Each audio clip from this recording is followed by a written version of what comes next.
I think that's really interesting because I suppose sometimes philosophers in the past have suspected that human nature is savage and violent, and that's our default, and that therefore law needs to step in to stop us behaving like that. And so a special class of individuals may be given a license to act violently, but otherwise the rest of us need to be tamped down.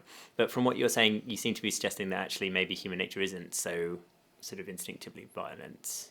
Is that fair? Yeah, I think. I know there's a variety of literature in both directions, but I think you can make quite a strong argument that humans, at least now and for the last quite a few thousand years, are socialized creatures or beings, and actually assuming that in the absence of any law, we turn immediately to violence, or what gets thrown around a lot as savagery, I think isn't correct, because I mean you can see this when in lots of examples of people being taken out of society for whatever reason and not being socialized for a temporary period of time. It really changes the way they're it really deeply, profoundly affects people in a negative way. I think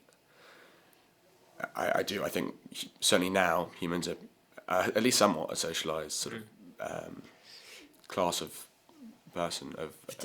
Well, indeed, potentially socialized, but there's also some evidence that also default good, even absent that sort of socialization. So there was an interesting case where some young boys were marooned on a desert island off Fiji, slightly reminiscent, or not slightly reminiscent, very reminiscent of what happens in Lord of the Flies, if you've ever read that book. In Lord of the Flies, they all just supposedly revert to their instinctual natures and they start killing each other.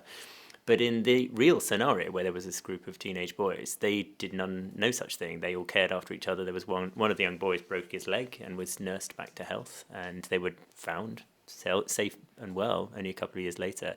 So there is a hot debate on this, but it does seem like quite a lot of the evidence suggests that human nature is not necessarily quite so dark and violent as I think some philosophers have perhaps suggested in the past.